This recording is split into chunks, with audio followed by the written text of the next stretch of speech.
The movie starts with several news channels reporting about a deadly virus named Saharan flu. The flu, which has a 100% fatality rate, has decimated the Earth, and it is believed that almost 3 billion people have passed away.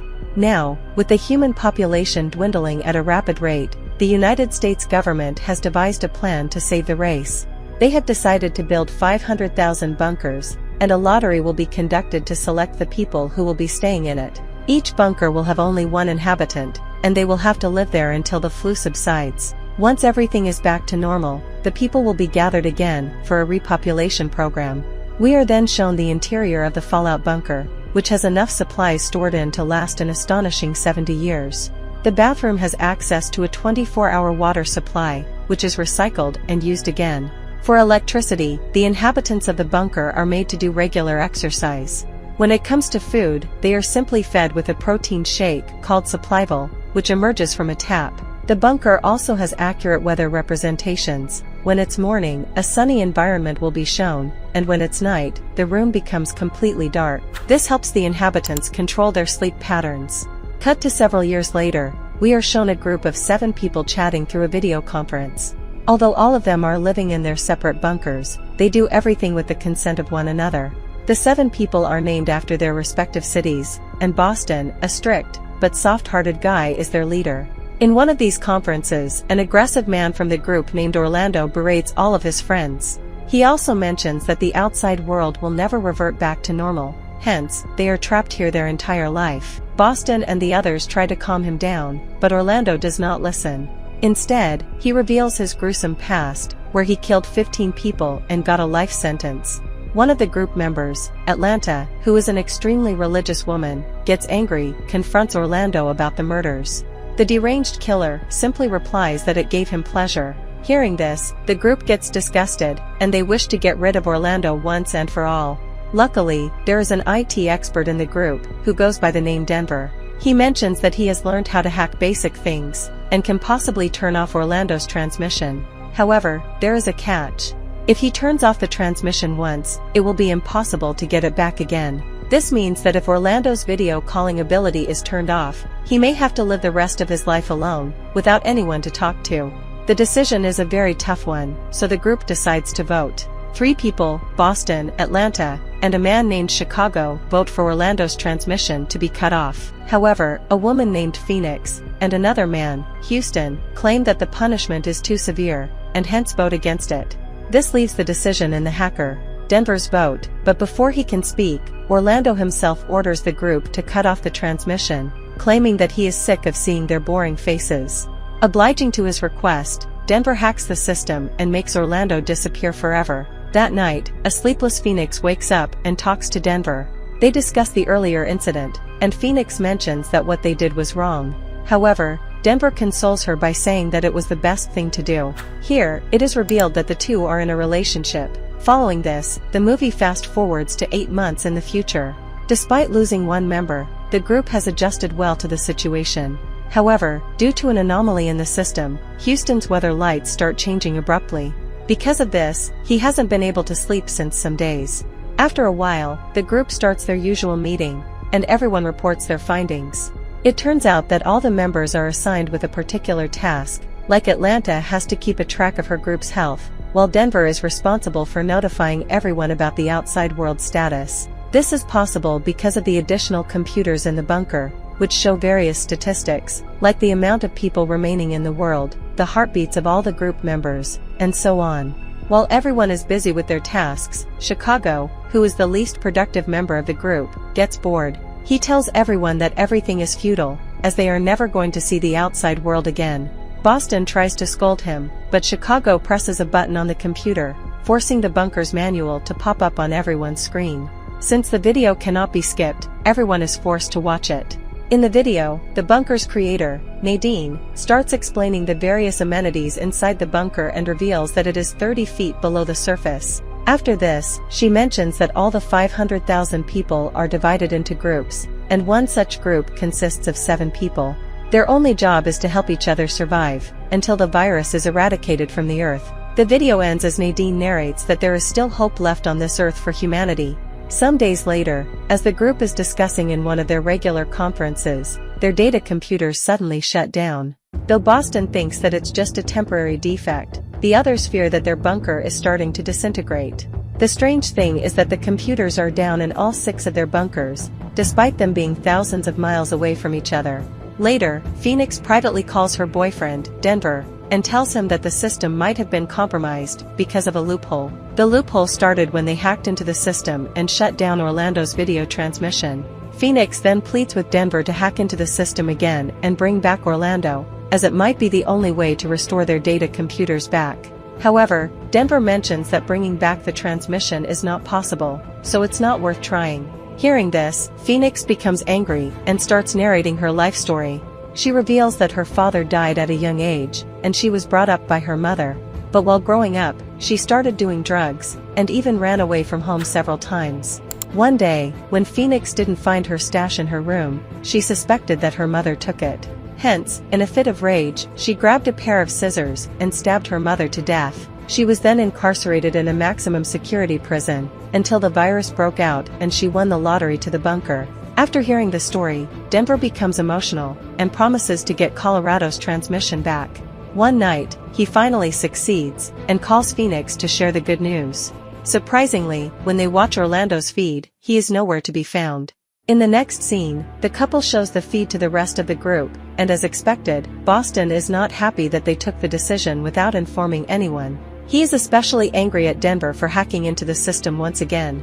However, the couple simply reply that they don't care about voting anymore.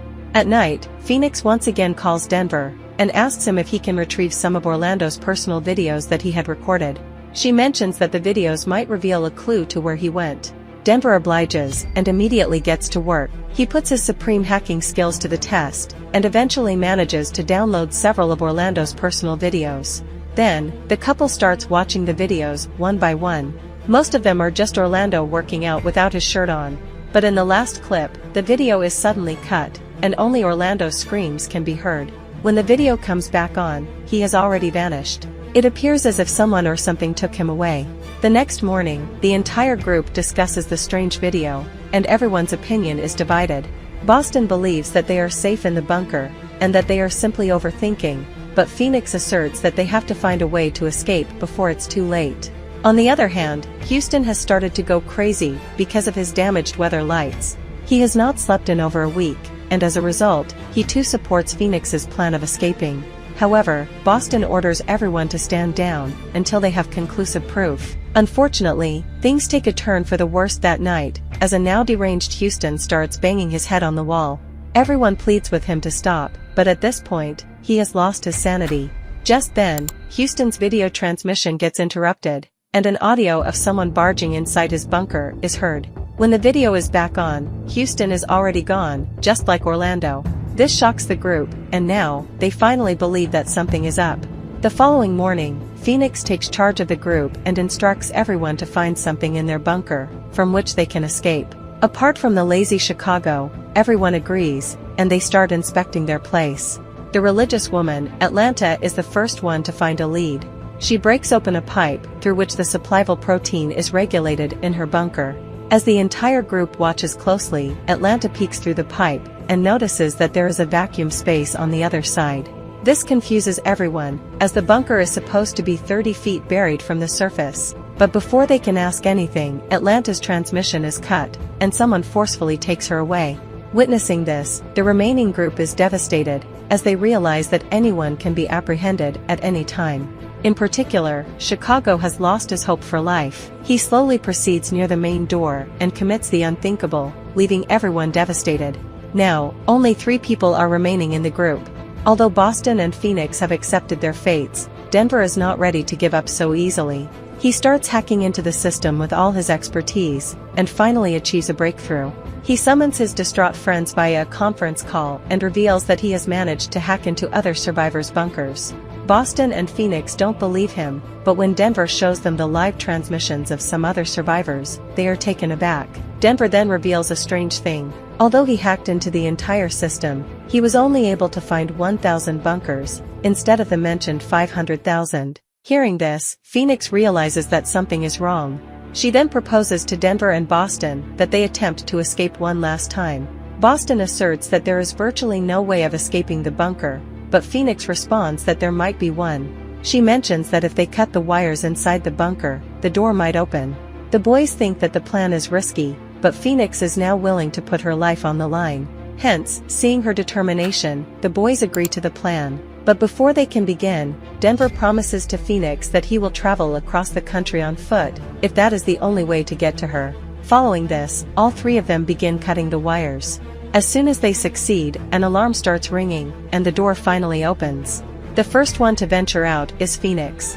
Surprisingly, the door leads to a normal-looking apartment, with a large hallway in it. Phoenix had always imagined that she was inside a bunker, but the truth was far from it.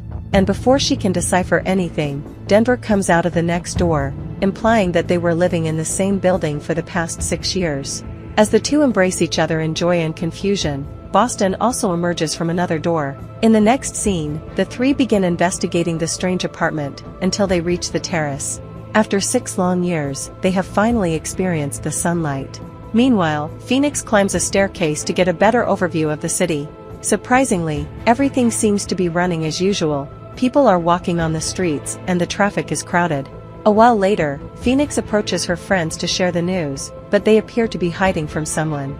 It turns out that 2 people, who look like policemen, are searching for the trio. As there is no way to escape from the terrace, Boston decides to create a diversion, so that his friends can flee. The plan works, and the couple climb downstairs, until they reach an office. Suddenly, the creator of the bunker, Nadine, arrives with a gun, and threatens Denver to stand back. She also warns Phoenix to stay away from him, claiming that he is a dangerous person. Confused, Phoenix inquires about what's happening, and Nadine finally reveals everything. It turns out that the bunkers are specialized prisons, and all the people inside it are prisoners. Criminals like Phoenix never got out of prison, they were simply transferred to the bunkers, as Nadine wanted to give them hope and a new purpose in life. Moreover, the Saharan flu never existed, and the news reports on TV were simply fabricated for the prisoners. Denver's speculation also comes true when Nadine mentions that only 1,000 prisoners are jailed in the bunkers. Then, Phoenix asks why the prisoners are being forced out of their bunkers, indicated by the several recent disappearances. Nadine explains that when Orlando was kicked out of the group, his video was somehow leaked to the public, and it caused a public outrage. They believed that such prisoners were given too much freedom and luxury in the bunker, and as a result, the government has ordered to shut down the project. Hence, they're pulling everyone out to make some changes in the bunkers, and putting them back in until they can find a space in the prison system for them. For the time being, their bunkers will be modified in such a way that the prisoners will have less freedom, and their lives will become more uncomfortable.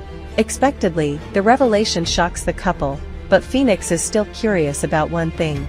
She asks Nadine why Denver was incarcerated, and the latter reveals that he stalked 15 women online and murdered them brutally. Hearing this, Phoenix is devastated, as she realizes that Denver was just pretending to love her all this time. Soon, the police officers from before arrive in the room and knock the two out. In the last scene, Phoenix and Denver are taken to the same hallway, where they come across the entire group, except for Chicago. Orlando is also there, but when he tries to escape, he is shot and killed. The movie ends as the remaining 5 survivors are sent back to their respective bunkers, which have now been transformed into a grim, terrorizing room.